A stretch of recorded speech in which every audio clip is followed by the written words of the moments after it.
Welcome to the AWA podcast. I am your host, Ginger T. Rex. I'd like to introduce my guest today, Susan Lynn Reynolds. She's a writer, a teacher, a certified Hakomi practitioner. She teaches writing through workshops in the community, in college continuing education programs, and in social services settings. She has won awards for her YA novel, short stories, poems, and nonfiction. Her area of specialty is the therapeutic use of journaling and memoir. Her thesis on that topic received the Canadian Psychological Association's Award of Academic Excellence. She led writing workshops for female inmates at Central East Correctional Center for 13 years, a program for which she received the June Colwood Outstanding Citizen Award. She leads affiliate training for Amherst Writers International and is past chair of Amherst Writers and Artists. Please welcome our guest, Sue Reynolds. Hello. How are Hi, you today? Ginger. I'm great, thanks. How about you? I am good. I'm so excited to talk to you today. I'm really glad that we got our schedules together and you're able to join me. Me too. I'm very excited to do this. Wonderful. Well, I've already done your introduction, so people know a little bit about you. And I'll start with a question I typically start with on our podcast, which is how did you first get involved with AWA? Wow. Yeah. I'll say that I'm going to step back just a tiny bit more and say that I first got involved with process writing. And I know that you did your training, so you heard kind of where AWA falls in that whole pantheon of writing methods, etc. So, so I wrote a novel. The novel got published by HarperCollins. It won an award, the National Canadian Award for Young Adult Work. And at that point, I had just had my new baby boy, and I was trying to find, I mean, my only son. Um, I was trying to find time to write, but I was working, I was a new mother, and I'd only have 15, 20 minutes at a time where I could sit down and work on my new book. So there was so much weight on that, so much pressure. Like if you've only got 15 minutes, it's got to be productive, right? Yep. So I got really, really, really blocked. Mhm. And a friend of mine introduced me to Natalie Goldberg's work. So I went and worked with Natalie, and I came home. And after the third workshop I did with her in Taos, I came home and thought, I need to, be creating spaces where I can write with people. Okay, we'll put a pin in that because I was doing writing workshops in her, um, now the word escapes me. I can't remember what Natalie calls her workshops, but It's in Taos, so it's probably a pretty good name. yeah, yeah, writing like meditation, right? Yeah. Using those. So I already knew those precepts. And then a friend of mine was a bookseller in Halifax, and she gave me Pat Schneider's very first self-published book, The Writer is an Artist, which was a precursor to her writing alone and with others. Um, Mojo used to load me up with books every time I visited her, and she would always just like, here, take this, take this, take this. She gave me Pat's book, and she said, the only time she's ever said this, I want this one back. So I read it on the plane on the way home from Halifax. I read the whole thing cover to cover, and I did something I've never done before in my entire life. I photocopied the book cover to cover and then sent it back to her because I couldn't bear to be without it. Okay. Um, okay, so then I was already leading workshops because I had carried through on my plan to write with people in that Natalie Goldberg way. And I began to incorporate the techniques that Pat had outlined in The Writer as an Artist, which was, very much the same as in writing alone and with others. And then a friend of mine um, noticed that Pat was offering trainings in the method in her house. So in 2002, this friend and I drove to Amherst, Massachusetts for a long weekend of, being trained in the method. And that was the first time I ever wrote in an AWA method workshop. And, I'd been in Natalie Goldberg's workshops for years, which I loved, and, doing my own workshops. But that night, writing in that circle in Pat's living room She offered her classic, find yourself in a doorway prompt. And I wrote about the night when I was 16 and I left home for good, in the middle of the night, ran away from home, essentially. And the feedback I got in that group and from Pat, I've been getting feedback for a long time, but it was a whole other exponentially different, deep, gorgeous, sustaining, supportive kind of feedback, which I know, you lead many writing, many AWA groups, you're in many AWA groups, and you know what that feedback's like. That's the magic of the workshop. Yeah, that's what's so special. And do you remember some of the feedback that you got? Do you remember feeling like, okay, this is encouraging. It's positive. It's what's working. It's Yeah, well, it was also about of course, it wasn't, they never said you. It was about the young character at 16, leaving home in the middle of the night with all of her belongings in a knapsack on her back and her guitar in her hand on a snowy, February night at -20. And I remember the comments about that young character, the way her journey, the way her decisions, the way her actions impacted the listeners slash readers, right? Which gave me this window on that younger version of myself, from out, like in a way that I'd never seen, right? That she was courageous. I think I'd always felt a bit ashamed of that, that her courage, her determination, some of the craft of the writing, the details like the street lights and the crunching ice underfoot. And, it was what the piece of writing did to the listeners. And of course, this is in Pat's method and Pat's groups. So the feedback was very skillful in terms of craft, yeah, what the writing craft was doing. yeah. So yeah, I'd never been listened to and offered my writing. I've been writing for a long time and successfully, right? But I'd never had feedback like that. Interesting. Even the retelling stays with me. The crunch and the cold and the 16-year-old, like all of it stays with me. So thank you for sharing that.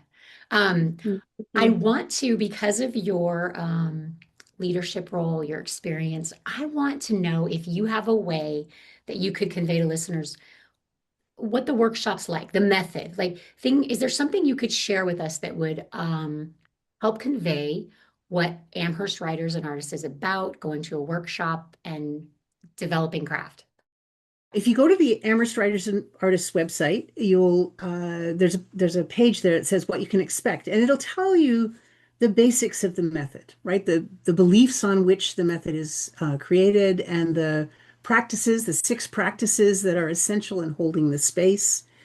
Um, and then there's a little bit there about the actual shape of a workshop. So I can tell you that every classic AWA workshop is going to offer prompts and underscore that those prompts are simply, one option for you to begin some writing. You may go into the workshop and you already know what you want to write. So there's always space held for, or feel free to ignore these, right? Go where you came here to go tonight, which is why so many people have written, long projects, piece by piece by piece in AWA workshops, because you can either follow the prompt or bend the prompt to your work or ignore it entirely.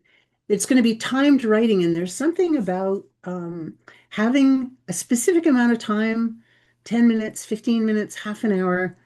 Um, there's something about those parameters, that space. Um, you get your pen moving, and that's all the time you've got. And so you can't, you know, diddle around, editing, playing, like you just write, right? It pours out of you. And then everybody in the workshop is going to be given an opportunity. But again, it's completely up to you. You can read to the group if you want to. You can read a part of what you wrote if you want to. You can choose, having had something pour out of you, which maybe you didn't even have control over. Right? You're riding it like a wild horse to the end of that 10 minutes. Um, you can think, you know what, I'm not ready to share this with anybody yet. and that will be respected. One of the things about the AWA method is the writer is always the authority of their own work, what they choose to write, what they choose to share, what they choose to withhold.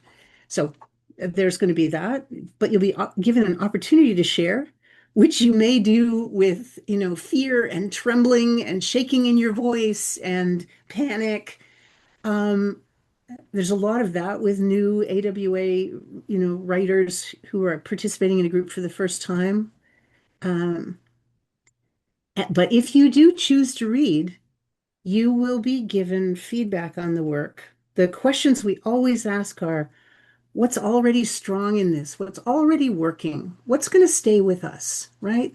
Not, um, you know, oh, you know, what are the flaws in this work, which just freezes us up, right? And like we get one or two of those, and before long, we're trying to write to please the group.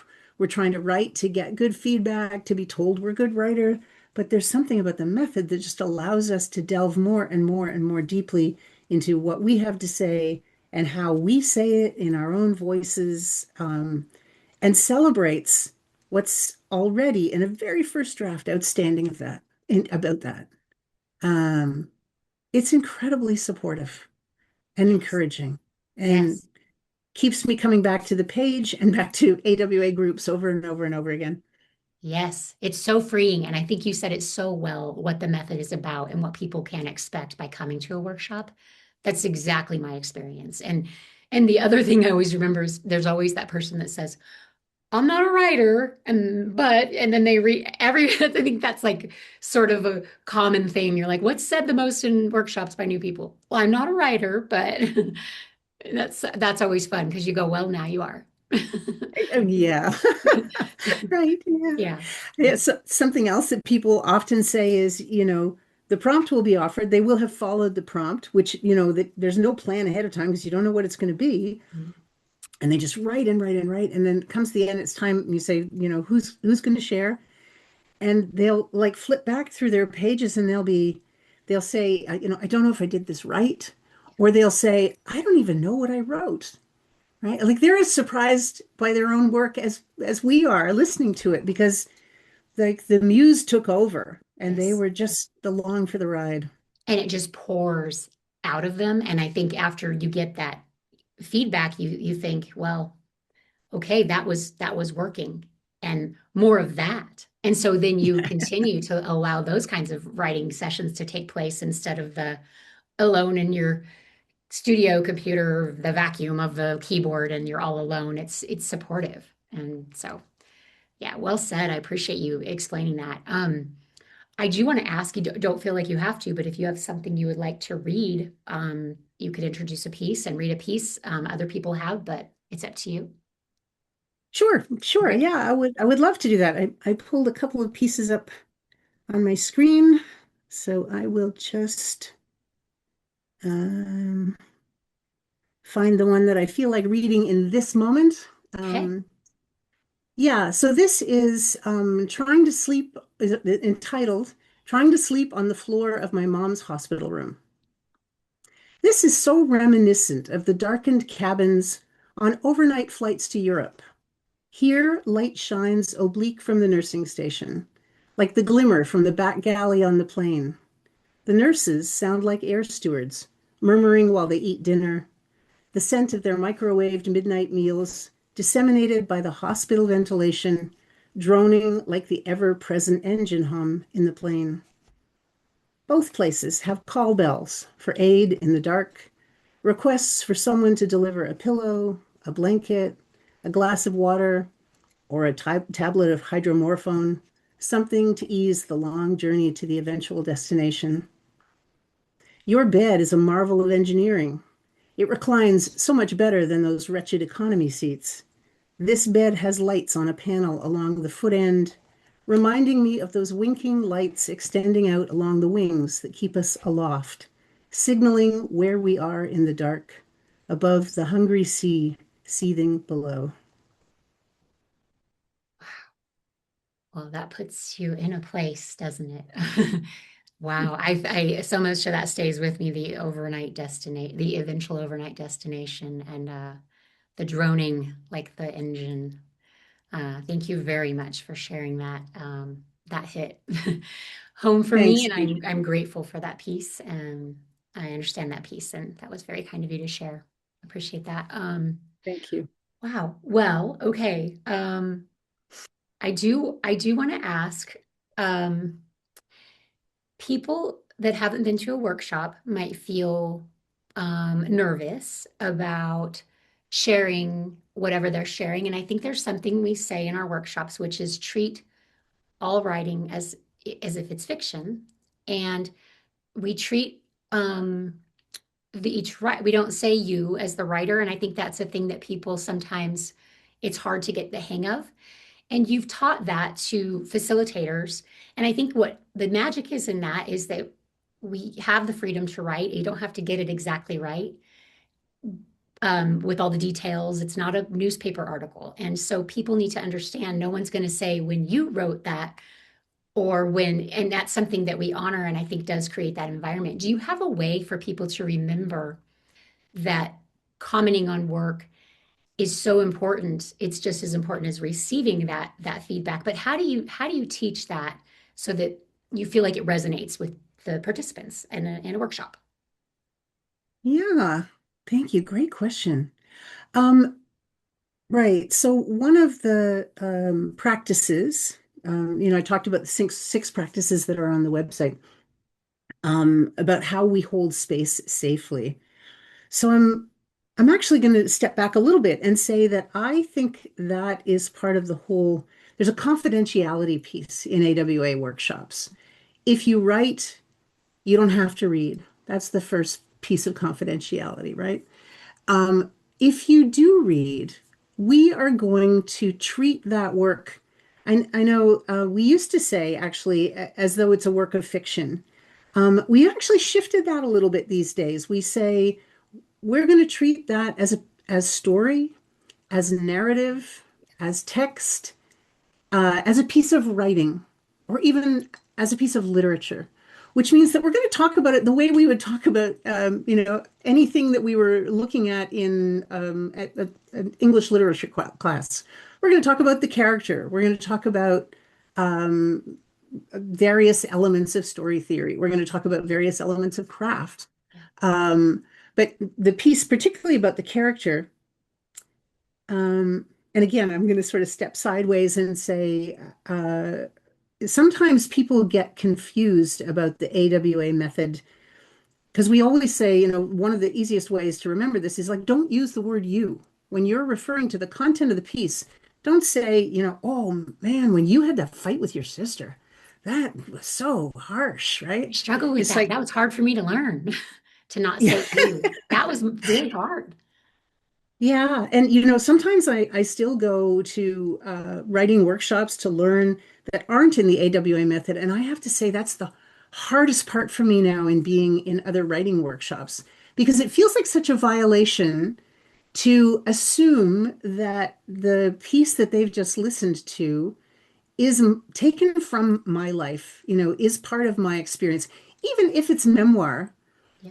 In memoir, we can't necessarily remember exactly, how something went down. Like, so there's always, if writing, there's a dimension that goes from complete platonic truth to complete and utter fiction. Like, we're never at one end or the other. We're somewhere along here. So even if we're writing fiction, we're still taking, the taste of those chocolate chip cookies from our own personal experience, or Yeah. the relationship between siblings from our own personal experience, even if it's happening on another planet in That's another every place. book. Yeah. Yeah, yeah, exactly. And even if it is complete and total truth, supposedly, um, if I said that my mother was wearing the hip length burgundy sweater, I mean, my mom had a hip length burgundy sweater, but was it in 1971 or was it in 1995? Right? Like, I don't Yes. know, or if I said my mother said to me, why can't you stay with a boyfriend? like those might not have been her exact words, but definitely the emotional feeling behind them. Mhm. Anyway, but the point is, I don't want somebody saying to me, when your mom said that thing to you about your boyfriend, like I feel so attacked, right? I feel like I'm drawn between wanting to defend myself and wanting to say, well, I'm not sure she really said exactly that, or defend my mother. But if somebody says, wow, when that mother asked that character, about why doesn't she stay with a boyfriend? It just felt so confronting, like she was making a judgment and challenging her. And of course, that's exactly the effect I wanted the text to have. But removing me from it personally, not making it part of my story, even though I may be in a memoir class, just allows me this space of safety um, that that allows me to write things. It allows me to write anything. Yeah. And and I want to say this about that. So sometimes people challenge that if they're teaching or leading memoir groups. We never say teaching, leading memoir groups. Well, we all know it's memoir, so why do we still have to use the narrator, the character, the speaker? But what I know from doing this for over 20 years is if you don't hold that method and keep that safe space with never using the you in relationship to what happens in the content, Yep. um, it may not matter when I talk about the time I went to the Dairy Queen and got a triple scoop soft whatever, but when I want to tell you about the man who picked me up hitchhiking and tried to um, get me to give him a blowjob, I'm not going to feel safe telling that story if you're going to assume that it really happened to me. Well, that's one thing that might be and help me phrase it better. I always remember in my training from memory or imagination. And that can be a way to begin the writing process to give that freedom and then to respond to the writing as though and it's from memory or imagination, like all writing is. So, Yeah, I mean, as you absolutely. to your point, it's not this isn't a court of law. So we're not saying, wait, was it at 9:49 or 9:50? We don't do that. And that's not going to happen in a workshop. So yeah. I think you Yeah. explained that so well, that well put, that people would understand what would it be like to come and write in one of these workshops? Well, you're free. You're free to write. And And you're safe. yeah. You're free to write anything, and Mhm. you are safe to write anything because nobody is going to be making judgments about you or your life based on the text that's in your pieces of writing. Yeah. Yes. Well, that's what keeps me coming back and and really dedicated to having people like you on the podcast to tell people what AWA is about. I think I speak for probably not just myself in saying that some of my best writing has come from these workshops, and I want to thank you because I when I first came into the method, you were someone who through someone else gave feedback on a poem of mine that was published, and that was a new experience for me. You began so so humbly saying, "Oh, I began to write, and then I wrote a novel, and then it won an award and got published." Like not a lot of people could say that. It's a big deal. It's a beautiful thing to be able to say, "Yeah, my work has evolved into something that I put out there," and and that happens for a lot of people that discover their voice through being free to be able to express and write what they must write or what they need to write. And so I appreciate all of your efforts through many, many years through AWA to bring this to many people and many people who might not ever have access to learn that they also can write. So, is there anything that we didn't get to? We have a little time. If there's something else, I want you to have the last word. Um, Let me have a quick look at, I made some notes based on, your heads up about the kinds of questions you'd be Yeah. asking. Um, yeah, well, you said what keeps you coming back to AWA workshops, and maybe I'll just return to my opening.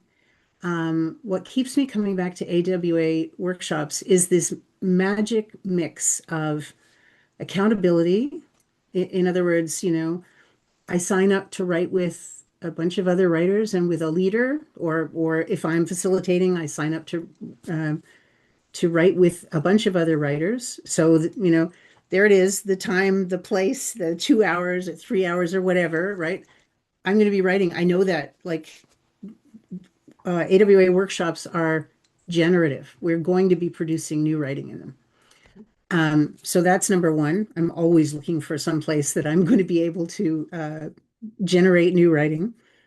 Um, and so, another element is the creativity. If especially if somebody else is providing the prompts, although usually even if I provide the prompt, I have no idea when I actually begin to write what I'm going to write. It just, again, as we were talking about, it just kind of pours out. Mhm. Um, so accountability, creativity, like the surprise of what happens when somebody says, okay, start with the color blue, and think about the scene that you want to be working on in your novel. Somewhere, work the color blue into that.